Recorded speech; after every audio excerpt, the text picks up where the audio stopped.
ಇದೇನು ಅಸೈನ್ಮೆಂಟ್ ಈಗ ಬರೀತಿದ್ಯಾ ಲಕ್ಷ್ಮಿ? ನೀನ್ ಅವತ್ತೇ ಬರ್ದಾಗಿತ್ತಲ್ಲ, ಮತ್ತ್ಯಾಕೆ ಬರೀತಿದ್ಯಾ? ಬಂದ್ಯಾ? ಅದೇ ಅಸೈನ್ಮೆಂಟ್ ನೀನ್ ಬರೀತಿದ್ಯಾ? ಯಾಕೆ? ಓಹೋಹೋ, ಲಕ್ಷ್ಮಿ ಕಟಾಕ್ಷ ಆದಿ ಮೇಲಿದ್ಯಾ? ಏನೇ ಹಂಗಂದ್ರೆ? ಕಣ್ಣಿಗೆ ಕಾಣ್ತಿದ್ರು ಪ್ರಶ್ನೆ ಕೇಳ್ತಿದ್ಯಲ್ಲೇ ಕಾವ್ಯ. ಲಕ್ಷ್ಮಿ ಅಕ್ಕಂಗೆ ಆದಿ ಅಣ್ಣನ ಮೇಲೆ ಲವ್ ಆಗಿದೆ. ಏಯ್, ಹಾಗೆಲ್ಲ ಏನೂ ಇಲ್ಲ. ಓ ಸಾರಿ, ಆದಿ ಅಣ್ಣ ಅಲ್ಲ, ಬಾವ. ವಿದ್ಯಾ, ಲಕ್ಷ್ಮಿ ನಿಜಾನಾ? ಏನ್ ನಡೀತಿದೆ? ನೀವಿಬ್ರು ಏನೇನೋ ಅನ್ಕೋಬಿಡ್ರಿ ಕಣ್ರೆ, ಆ ಥರ ಎಲ್ಲ ಏನೂ ಇಲ್ಲ.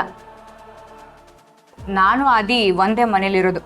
ಅವ್ನು ಇವತ್ತು ಕಾಲೇಜಿಗೆ ಬರೋಕ್ಕಾಗಲಿಲ್ಲ, ಅದಕ್ಕೆ ಸುಮ್ಮನೆ ಅವನಿಗೆ ಎಕ್ಸಾಮಿಗೆ ಪ್ರಾಬ್ಲಮ್ ಆಗೋದು ಬೇಡ ಅಂತ ನಾನೇ ಬರೀತಾ ಇದ್ದೀನಿ. ಆದಿ ಯಾಕೆ ಬಂದಿಲ್ಲ ಅಂತ ನಿನಗೆ ಗೊತ್ತಿದ್ಯಾ? ಕ್ಲಾಸಲ್ಲೂ ಆದಿ ಯಾಕೆ ಬಂದಿಲ್ಲ ಅಂತ ಚಡ್ಪಡಿಸ್ತಿದ್ದೆ. ಅದು ಆದಿ ಕಾಲೇಜಿಗೆ ಬಂದಿರಲಿಲ್ಲ ಅಂತ ನನಗೂ ಗೊತ್ತಿರಲಿಲ್ಲ. ಅದು ಅವನು ನಿನ್ನ ಹತ್ರ ನಿನ್ಗೆ ಅರ್ಥ ಆಗ್ಬೇಕು ಲಕ್ಷ್ಮಿ.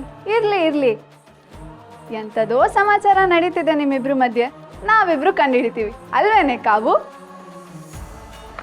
ಸರಿ ಕಣೆ, ನಾನು ಇದನ್ನು ಹೋಗಿ ಕೊಟ್ಬಿಡ್ತೀನಿ. ಲೇಟ್ ಆದರೆ ಅರ್ಧ ಗಂಟೆ ಬೈತಾರೆ. ನಾನು ಕೊಡ್ಬೇಕು ಬಂದೆ.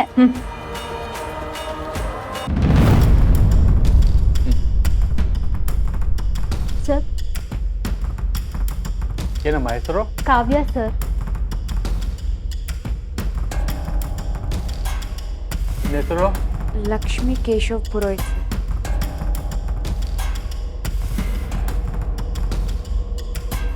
ಇದು ಯಾರ್ದು? ಆದಿತ್ಯ ಗಿರಿಧರ್. ಯಾರ್ದು?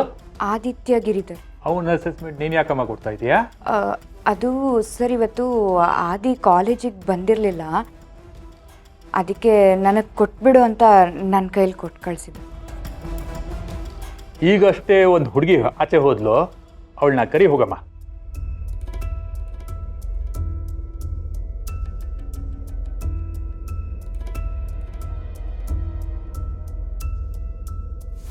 Yes sir.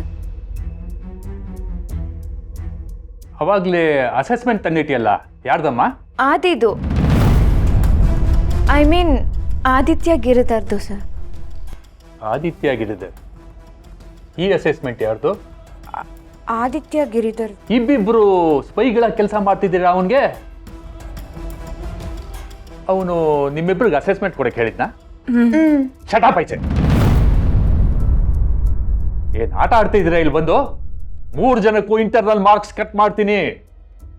Sir sorry sir, ಆದಿ ನಿಜವಾಗ್ಲೂ ಅಸೈನ್ಮೆಂಟ್ ಕೊಟ್ಟಿದ್ದು ನನಗೇನೆ ಸರ್. ಇಲ್ಲ ಸರ್, ಆದಿ ನನಗೆ ಕೊಡೋದಕ್ಕೆ ಹೇಳಿದ್ರು.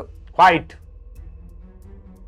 ನಾಳೆ ಅವನು ಬಂದು ಅಸೆಸ್ಮೆಂಟ್ ಯಾರು ಕೊಟ್ಟಿದ್ದೆ ಅಂತ ಹೇಳಿದ್ರೇನೆ ನಿಮ್ಮಿಬ್ರಿಗೂ ಇಂಟರ್ನಲ್ ಮಾರ್ಕ್ಸ್ ಸಿಗೋದು. 3 ಜನ ಸುಳ್ಳು ಹೇಳಿದ್ರೆ 3 ಜನ ಕಾಲೇಜ್ ಬಿಟ್ಟು ಮನೇಲಿ ಕೂತ್ಕೋತೀರಾ?